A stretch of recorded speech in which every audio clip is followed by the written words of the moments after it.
Any other questions for Robin? With that, we will say thank you, Robin, and bring up our next speaker, Ted Ralston from Hawaii.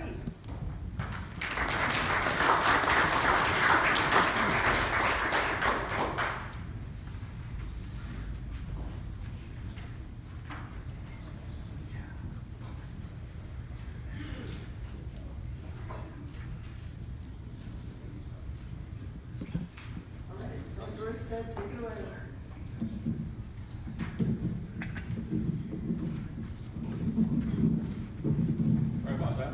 Sorry about that. So you get me again, twice in a day. Lucky you. Actually, Kathy said, when you would come up here and give a talk, and I said, what kind of things do the audience care about? What was valuable to them? And she said, well, first of all, cost should not be an option here. There's no cost that could be enough for this. I am the Hawaii State Representative on the Pan-Pacific Unmanned Air Systems Board of Advisors. Board of Advisors, right. I forgot the last slide. For every now and then I can't quite understand what our acronym's all about, but Pan-Pacific Unmanned Air Systems Test Research Complex is the Test Range Complex, official name of it. Anyway, so the State Department of Business Development, Economics, and Tourism asked me to sit in while the state's going through a selection process for somebody more permanent. And so that's what I do. I sit on the Board of Advisors. We have calls once a week and try to sort of follow in the footsteps behind Alaska and Oregon as we build up the functionality in Hawaii. Next chart, please, Sean. You all know this, of course, that there are some criteria from back about 2012. Authorization is good through 2021 and will more than likely get extended again once that's done. Oh, okay. And the beauty of this is that for those who don't fully understand it, the certificate of authorization is nationwide, extendable to nationwide anyway. It comes with that PAO designation under the PPUTRC test range capability. So it adds an incredible capability to a public university in terms of doing research and pushing forward. The challenge, the FAA challenge to the test ranges is interesting. The test ranges weren't conceived by the FAA in the first place. The FAA sort of had to, after the fact, figure out what they're all about, what they should do. And recently, as Nevada taught us, FAA has said, hey, test ranges, why don't you figure out what's important for us, the FAA, and help move this thing forward together, collectively, as opposed to us just telling you what's important. So the test ranges now have an opportunity to take a role in what their own future is. This is my interpretation from talking to Nevada and others, and I'll just share it with you. But basically, Nevada's already gone over some of these. Fly over people that aren't involved in the event. Extended range beyond visual line of sight. And extended range has a really interesting connotation in our local context in Hawaii. Beyond line of sight in Kansas, this is probably 5 miles. Beyond line of sight in Hawaii could be 100 yards. And so it's, the definition is highly affected by the topography you're operating in. Cluster operations and payload delivery. One of the issues we have is the eradication of mosquito-borne illness, and that takes going into an opening in the forest and dropping down in through the canopy and dropping off DNA-edited mosquitoes and then getting out, which is clearly beyond line of sight. And then the things that we didn't talk about yet here, but I think are really important for us, the test and evaluation for the standards that are likely emerging in this world of unmanned air systems. We heard about unmanned traffic management today. That'll turn into standards of some kind sooner or later. Whether it's UTM or something that follows UTM, there will be standards. RTCA is out working on the frequency allocation and the communications protocols and such that will replace the public unlicensed channels we all use today. We're going to have to attend to that and do the testing on it. ASTM is coming up with man-machine interface, how people interact with the system, how the system interacts with the environment, sunlight backlighting on the system. RTCA is coming up with, ASTM is coming up with also structural standards and such. There may be a version of DO 178 coming around somewhere that starts putting software reliability requirements on us. These are all in the future, and I think it's really important for us in the test ranges to recognize that, in fact, to penetrate into RTCA, penetrate into ASTM, and figure out what those requirements coming forward are so we can configure our testing thinking to match what the requirements are. RTCA had a membership drive back in May. I think the window was open for about 3 days. If you didn't get in those 3 days, you didn't get in. I think we need to fix that and get in there. Counter drone, we talked about that earlier today. And the last one is something that, in my experience in the aerospace industry, FAA always reminded us again and again, as much as we generate regulations as even doable, is something that the FAA is vitally concerned about. That educational interpretation we heard of earlier this morning is in the direction of promoting the workforce development. We're following the leader. Alaska, of course, as you know, is a leader, learning a lot from them. That's why we come to the conference. That's why we love to take home the documentation and such that occurs here. Everything I've seen today we can use. No question about that. I will say also that Hawaii has actually provided some parts to Alaska, believe it or not, coming out of Hawaii, some parts with anti-ice coating on them for testing in the Arctic. And I guess we'll get a report back at the end of the winter on how that worked. So if you want anti-ice coating, where do you go? You go to Hawaii. And Oregon, there's a lot of the structured thinking that we need to induct into our thinking that you showed us. So we're going to be working together on a drone rodeo, probably in March of next year. And that'll be the opportunity for us to transfer a lot of this framework of thinking in from Oregon into Hawaii. Of course, the thing that's important for us all in this game of FAA test centers is to be disciplined in our approach. Whether it's personnel and our certification and the retention of the certification, retraining and such, flight operations, range preparation, the audit of the range, what does the electronic signatures in the range look like, the interference, what's the air traffic situation, all of that needs to be standard. So the FAA sees one standard approach, whether it's Alaska, Oregon, Mississippi, or Hawaii. It all look the same in terms of how we audit the range, prepare ourselves, and run our operations. Standardized engineering, the evaluation either under an 8130 or under the certification under a COA. So having standard approaches to the engineering understanding of changes and modifications and basic design from airworthiness, from an ops, from a planning, from a mission perspective are really important. Once again, standards that we can learn about from our partners, our leader in Alaska and our partners in Oregon. In Hawaii, what we've done is finally got some investment going out of the legislature. 2015, got a small grant that's been transferred to the university as the executive agent to go make our PPU TRC functionality stand up.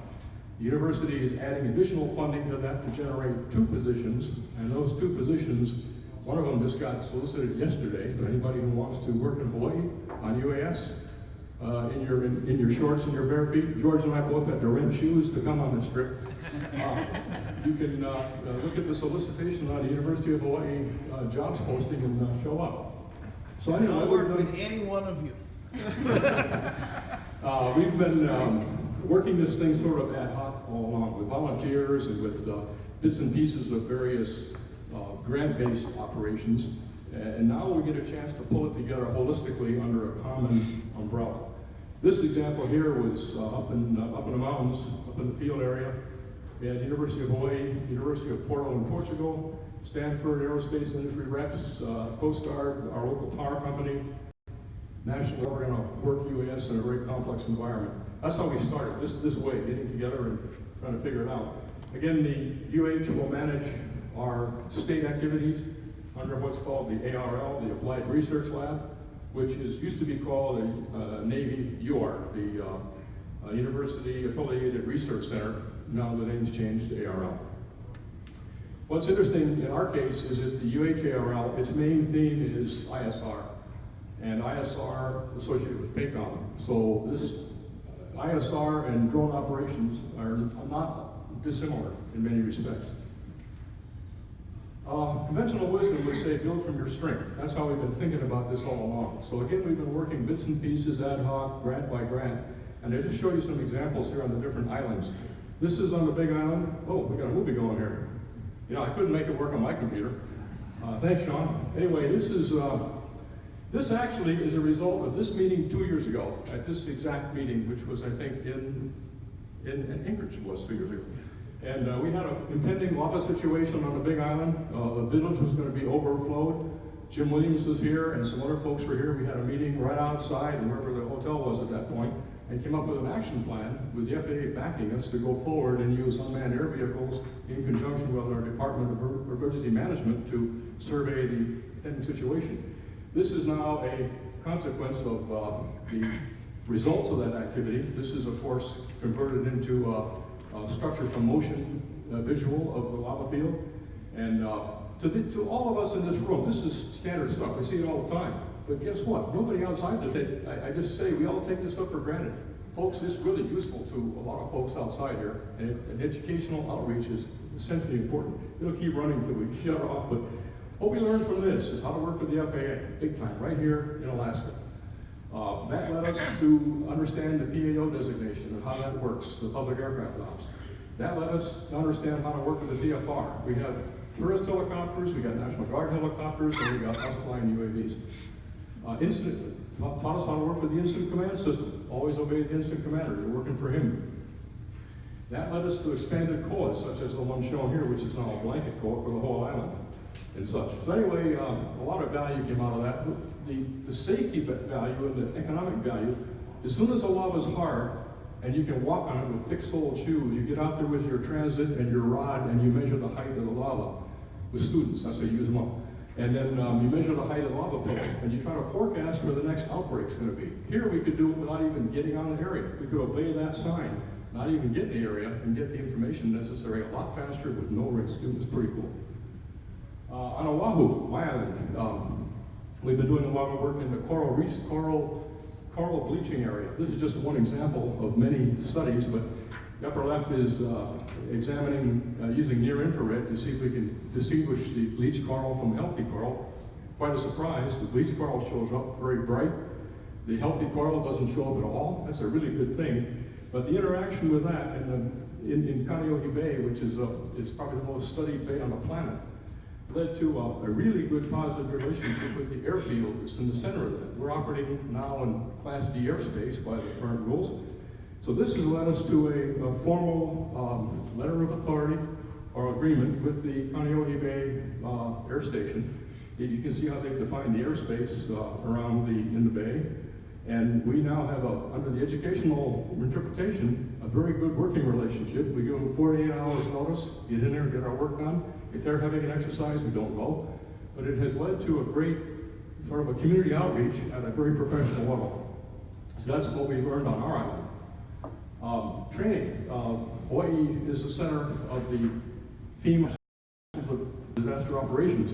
That's now got approved by FEMA. It's AWR 345. It's a one-day training, free, available nationally. Even though it comes out of Honolulu, it occurs everywhere. This example was a couple of months ago, I think, in New Mexico. And I've had a lot to do with putting it together, so I don't teach it anymore. But it is rudimentary, and it is useful to public service agencies who want to get moving. It doesn't tell you actually what to do, it just tells you the various things that you have to think about and how to go forward. On Lanai, George Birdie's Island, just like what we think we showed in Oregon here, we had about a 2-year time to get something going. That's about what it took George to get something going here. Same issues of all the protocols and procedures that have to be put in place. But on Lanai, George recently ran an exercise here at the airport. You can see the runway in the background here. This is a simulation, an exercise of a fatal crash that took place 2 years ago, claimed a bunch of lives. And George was present, had a drone in his truck at the time, but couldn't use it to help understand the rescue space because of the rules and such. Well, 2 years later, the rules are now worked. They did an exercise, and what he was able to do was feed real-time information back to a command center, which is on a different island. The other command center can now see instantly what the laydown is, how the vehicles are aligned, where the victims are, what the mechanisms are that are being used, what equipment's being used, and can instantly compute what logistics supply is needed to get over there and assist in the recovery. So it was quite an achievement that George went through, and that generated incredible community outreach. A volume that thick of the accumulated thoughts expressed in letters of agreement and such that allow this to occur. So hats off to George for pulling that off. I think what this has led us to, because we're associated with Stanford University's virtual reality gang, is that maybe there's an entry point here for augmented or virtual reality to assist in the search and rescue space identification. That is, there's no reason that video stream that comes off can't be enhanced by calculations and by various forms of analysis to assist even beyond what the human eye sees right up front. I'm along to again, complicated picture here, but our power company has recently generated a UAS division because they've seen the value of UAS in patrolling the power line and the substations that are in extremely remote locations and difficult locations. Upper left, that's the traditional method of power line examination. There's about a 100 square foot drop zone. It's not a landing zone, it's a drop zone. When that helicopter shows up, that guy's got to get out now because it's 30 knot winds, a lot of turbulence. You're on a knife edge peak, 2,000 feet high. So it's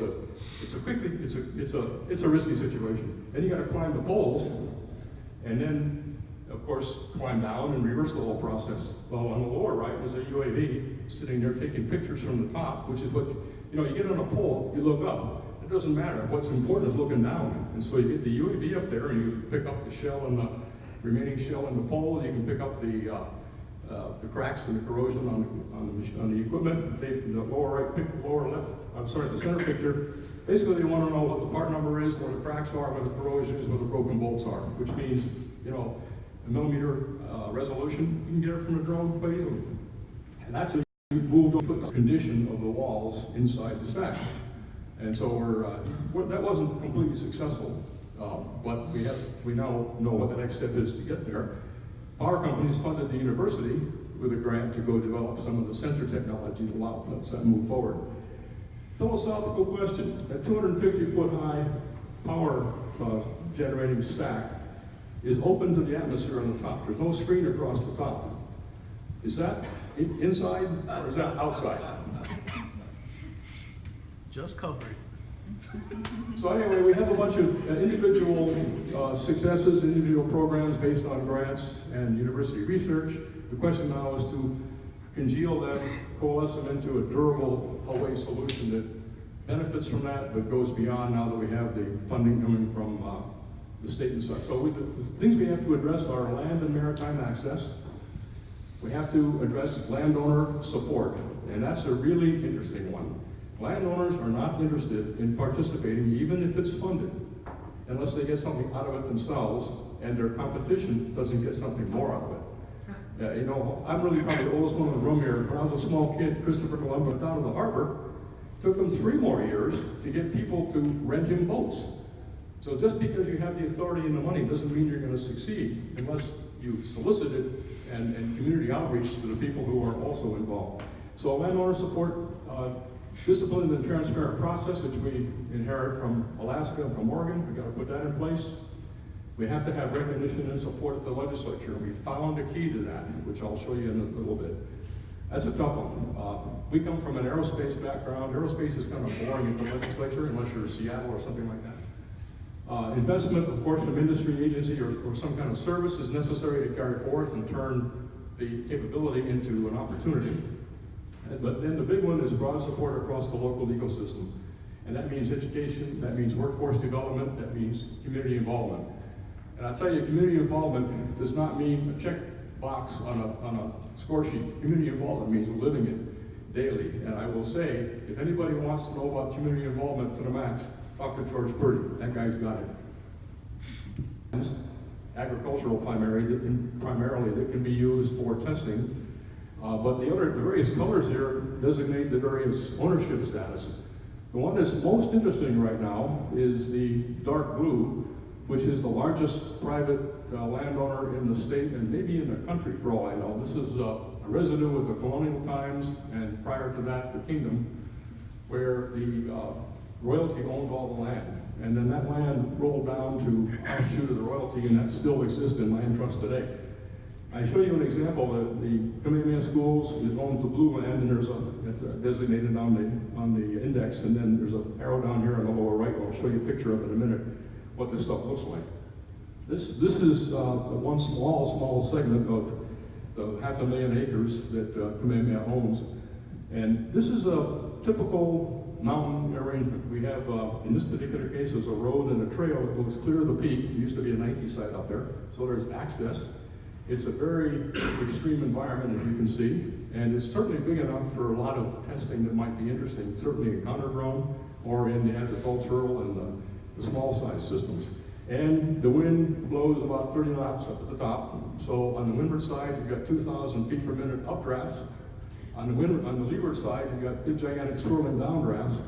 And so it's a serious challenge to the flight control system and to the performance margins in systems, and it's a really great place to run tests. This particular case is also, because it's owned by a private school trust, they're extremely interested in hooking up with their own STEM program and their own robotics programs and making them part of the solution. That's the small scale. On the big scale, Hawaii is the main islands you're familiar with are down on the right here, but much bigger than that is the world's or the largest maritime sanctuary on the planet, Papahanaumokuakea, and that's the origin of life, is what that means. And that is the number of islands in there, islets, and small, fragile areas, and it's just asking and begging for UAS, beyond line of sight, including payload delivery and cluster operations. All the things that the FAA is looking for are present in that area in terms of challenges that UAS could meet. And that is actually managed by the state of Hawaii. And so we have all the way from small scale up in the mountains to the gigantic chunks in the ocean. An intriguing prospect in between all that, to me, is a old World War II air base that's shown in the red circle here on the windward side of Oahu in the village of Waimanalo. I happen to live along the beach in there. And this base is 50 years out of not been used. It's used for R&R on the beach only, but the back areas are great. There's even a disaster city built in there. There's a village you run training on. So we're working slowly, working through how we might use that. Made friends with the environmental people. We've made friends through the letter of agreement on how to use the area. So the next step is to say, can we show up and start thinking about using this area as testing? It is not one of the areas that is ever restricted. It's just plain old Class G airspace. But it is an example of a potentially available spot. The real crowning jewel here is again what George has done on the island of Lanai. The entire island of Lanai satisfies a lot of the pieces of the equation, mostly because George pushed them. But a single landowner, Larry Ellison, who runs 99% of the island, very interested in this subject. A very willing community, thanks once again to George, who has made it that way. An engaged educational system, which fits the equation, and then it's got conforming UAS ops.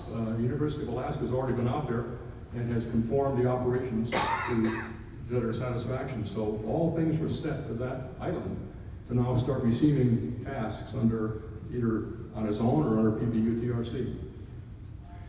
We talked at the earlier discussion about the game changers. This was the last month. We've had a couple of incredible game changers. This one I'll show you here is drone racing. You know, 2 years ago I would have said, drone racing? What are you talking about, NASCAR or something? And it doesn't fit my view of life. But drone racing sure does. It's a complete different animal. And once you see it operating at a world scale, it will change your whole perspective on things. We had just 2 weeks ago, had the 2016 World Racing Championships on Oahu. 37 countries, about 170 pilots represented, and probably 5,000 people in total, which heads and beds, tourism rings a bell. But these people are all Silicon Valley types. They are all, A types. They don't ever sleep, and it's really a collaborative competition. You compete during the day. You work with your opponent's stuff at night and try and make it better and try and beat them the next day. It's got everything you could think of in terms of STEM, technology, and competition all together. And our state legislators went through the crowd and they saw, my God, there's people from countries we never see here. We've opened up an entire new chain of tourism that we never thought about. And the legislators were also really impressed by saying, what language are these guys speaking? What is this 802.11? What does that mean? And so we're talking STEM. So anyway, that's what it looks like. The competition was held out in a valley. And what I see as the values here, first of all, we had Dell, GoPro, and ESPN were sponsoring this thing. Those are not traditional aerospace sponsors. Those are way outside the scope of what our people think about. We had global news and feature coverage. Discovery Channel, ESPN, and such were there, 5 different channels. This was an immediate connection into computer vision, into virtual reality, augmented reality, and the expressive arts, which means journalism and all those kind of things come into the picture. Tourism, of course, already talked about that. Then I boldened the ones that I think are important to PPUTRC, STEM and legislative interest. They rang very loud in their rafters. There's tech transfer, very obvious, to public safety, to the environment, and the counter drone in here. We talked earlier about using the drone racers to try to penetrate the drone defenses. Perfect. And if you can see the mountains in the background here, we're very steep mountains here. This is like 2,000-foot sheer cliffs. So what the drone guys did is began running up and down the cliffs. In the 2,000 foot per minute updrafts, didn't make any difference. With so much performance margin, you can outsmart any weather pattern with those drone racers. And if you're climbing a 2,000 foot vertical cliff, you're still within 400 AGL, even though you're at 2,500 feet. And so this was an incredible climb. We discovered that search and rescue would be greatly enhanced. We lose hikers in these mountains all the time. You can never find them. You fly over at 10,000, you can't see anything. You fly over at 5,000, and the clouds are in your way. So if you get down on the 10 feet altitude, you can get by with a cell phone camera and pick up incredible clarity. So there's a whole search and rescue component that opened by this. And of course, there's the global community. I will say also that the Stanford University, who arranged this, was able to work with AFS 100 over the last year, and this event became the calibrating event for professional drone racing under a air race waiver. So now the FAA has a frame of reference. Everybody has to look like this in order to go forward.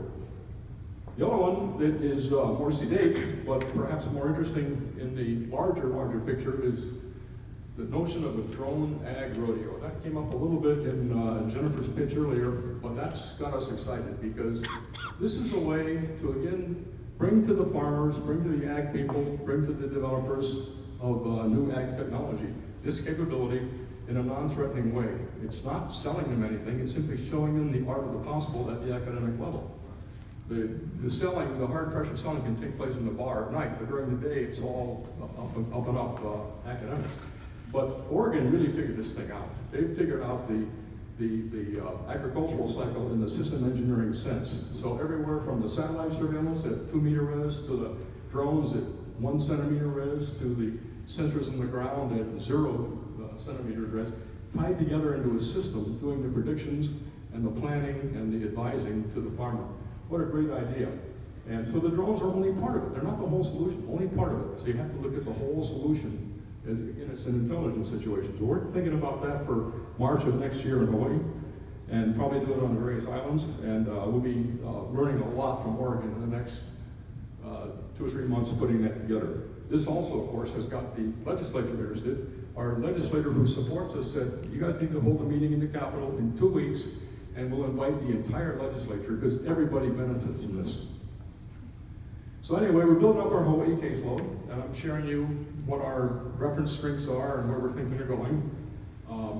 Our self-imposed rules are to think of UAS missions that serve and useful to Hawaii, to our state, which includes the Maritime Exchange, or the Maritime Impound. Pacific Command, very interested in this. Some of the Pacific Command guys have said, if you guys get this thing stood up right, it's probably easier for us to do our training and testing in your site than it is for us to do our testing on our own site. There's less paperwork involved. The agencies and workforce development, of course, has to be one of the measure values coming out the end when we're done. The missions that we think about have to be challenged by a tropical setting. We have the wind, talk about that, the terrain, the salt air. Talk to the repair shops on UAS and see how long they last in the salt air. We got to get JC and the gang to something that'll last 5 years on board ship without corroding. That's a major challenge. I did my research, 50 hours. We did actually the Pipeline Pro, 2 weeks of filming out there. The drone is throwaway. So now when we bid those types of jobs, we bid basically a brand new rig just to fly it. We got gigantic overwater distance, we got sea level rise and warming to think about, and we have stress communications in the sense of the Pacific. We will operate under a common University of Alaska SOP, as we've already discussed, and community involvement and educational partnerships have to be central to our general theme going forward. That's pretty much where we are. I'd like to thank you for the time to address this. It's exactly 3 o'clock, Madam Chairman. And any ideas, we're willing to listen and take all the ideas you can give us.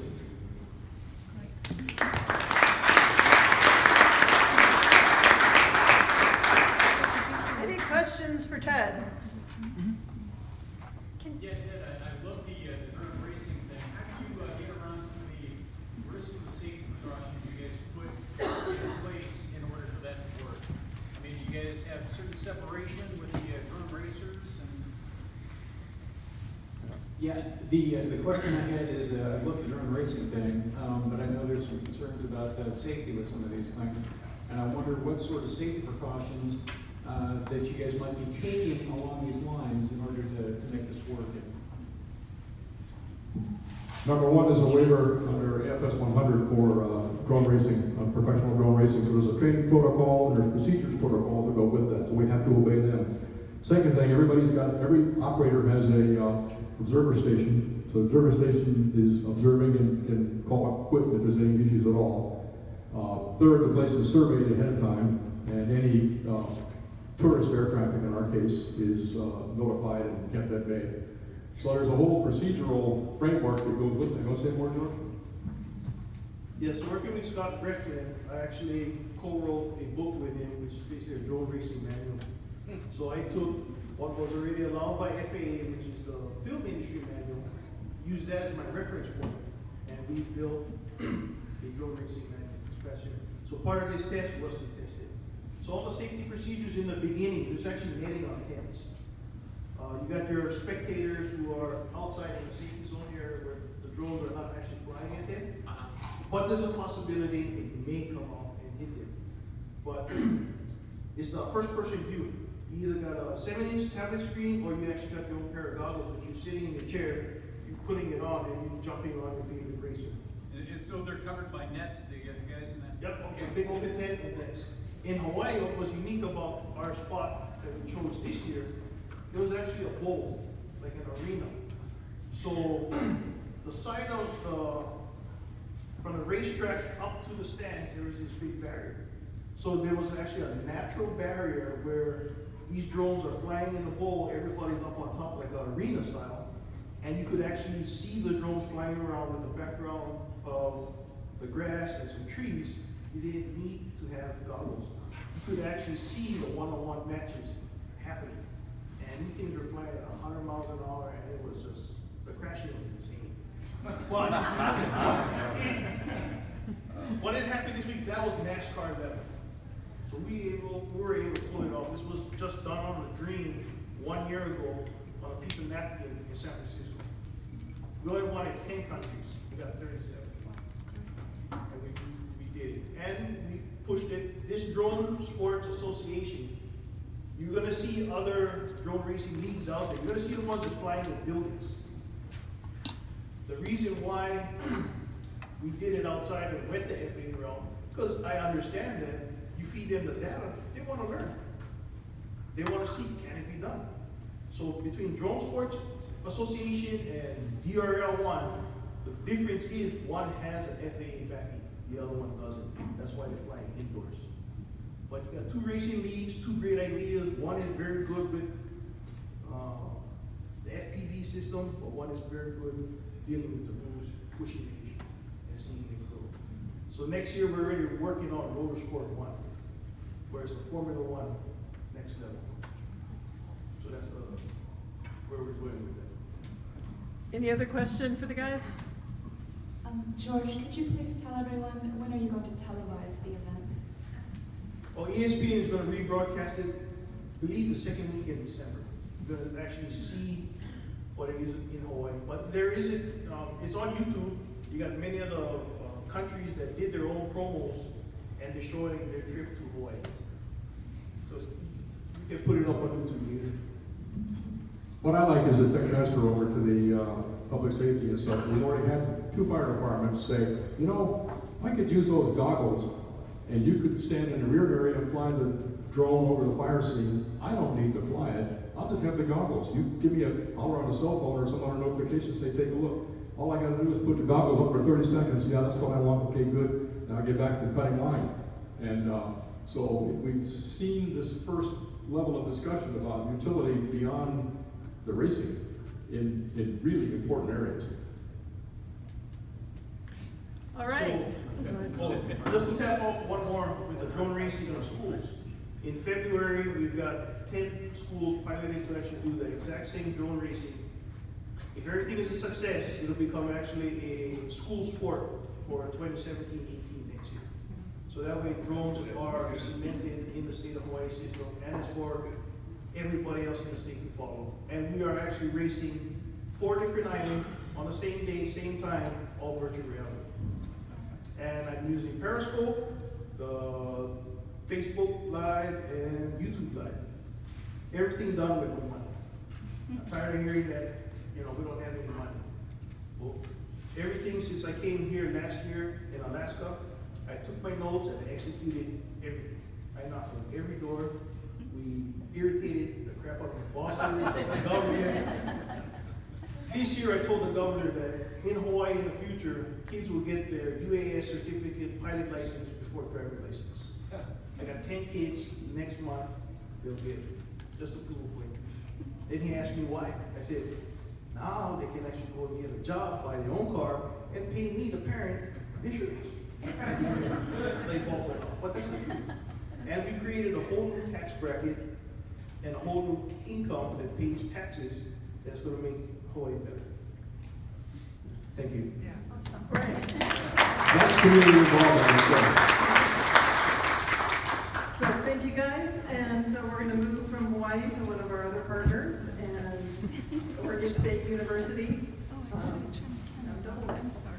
It'll pick it up. Mark Peters, who's going to talk about some of the cool research Oregon State University is doing and opportunities to advance some science here. Thank you, Kathy.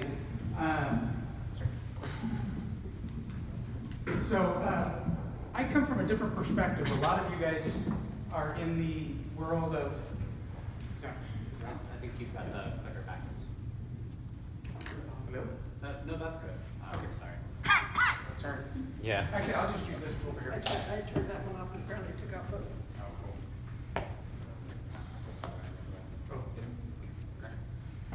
So I'll just go over a couple of things. I know a lot of you come from the aviation background.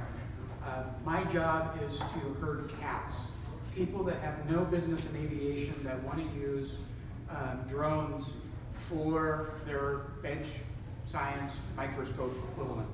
And so I've got a little bit of a unique challenge that I've been addressing here is try, how do I get these folks to look at the aviation mindset, the safety mindset, the risk analysis, and to follow the regulations that are in place. What I want to do is show you a little bit about the research that's going on at OSU. Some of it is similar to what's going on here.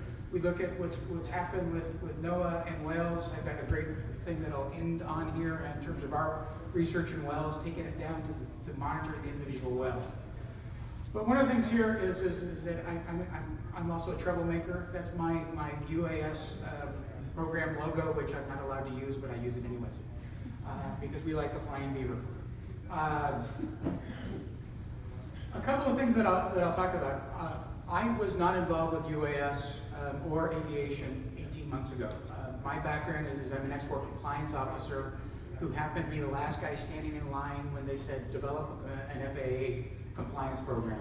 So that's how I got into this. But in that time, the first thing that we did is we identified we don't know what we don't know, so let's go find some subject matter experts. We've got a local company, actually his name was mentioned, Brian Whiteside, with a company called VDOS. He's been an excellent resource in our backyard. So he's really guided us along with the leadership at Pan Pacific on what we need to do to be legal on all of this. The big thing that we've recently done as the environment with FAA has changed, and I know it's a big challenge, but boy, the moving target has been interesting to be able to identify for my research community, no, you need to do it this way, and 3 months later, no, I meant this way. But it's working. We are now we're now operating under multiple COAs that have been kind of legacy COAs, but the big thing that we're trying to do is focus in on public aircraft operation under really just two different mechanisms, which is our OSU National COA as well as the Pan-Pacific COA when we look at ways of collaborating there. So this is the other thing that people who manage aviation fleets tell me that I am right and not sleeping at night. This is my current registered fleet. And the one big thing is that we are all about the smalls. Not any of our platforms aren't even over 10 pounds. However, there's still a lot of the management, the reporting that we have to do to make sure that everything takes place. The big challenge I have is to get my researchers to stop buying drones and say, why don't we share? Your drone spends 90% of the time on a shelf. Let's leverage this and use these things. Particularly when we get, one of the cooler drones I'll talk about is the SenseFly is a rather expensive drone that's got some pretty amazing capabilities. One of the things that we've tried to do with with VDOS is taking our self-certification requirements under the COA, the national COA, and we've actually set up our own drone training school for our research community. We actually have our educators, our trainers of our pilots, as well as the director of the Oregon Department of Aviation during our first proficiency testing that we did with our first crew in this past June. We now have 30 different faculty that have been certified that we allow to go and fly under the national COA that OSU has. We're hoping that this is a good example that we are another Assure school that might work with those other non-aviation schools that are looking at doing this as well. One of the big things that I'm a big systems approach guy, and when I look at trying to herd these cats, I'm going, okay, I can't do it by just having them tell me what they're doing and create PDF forms and do all of that. So with VDOS, we've actually adopted what's called Drone Complier, and it's an online and app-based mission management system that does a lot of things that we talked about earlier today, that does the risk-based approach to missions. It does the geofencing of where missions are going to occur. It identifies who has the currency on what platforms. And we're able to all do that. And then what I do is, as not a pilot in command, but as what we refer to as the chief pilot for Oregon operations, is I approve these missions, and then those that are certified to be pilot in command can go out and fly those missions. But the great thing for me here is that this system tracks all of that. So I've got down to the second how much flight time that we're doing for all of our missions, because it's app-based. The great thing here is that we implemented this slow rollout June 1st. I just got from the guys our October report. We had 25 mission flights in October. We're now at over 150 mission flights over the summer utilizing this. There's a lot of 2-minute flights on that, but what we're doing is we're doing our best to track all of that. The big challenge I have is that, and we're talking about it here, is that the use of UAS is not specific to aerospace or research in avionics. We're looking at this application in all sorts of curveballs that are getting thrown my way. I had someone come to me from the College of Liberal Arts and say, I've got somebody that wants to do a painting project using a drone and a paintball gun. I'm going, wait a minute here. So, we're getting all sorts of curveballs thrown at us on what can we be doing with this technology.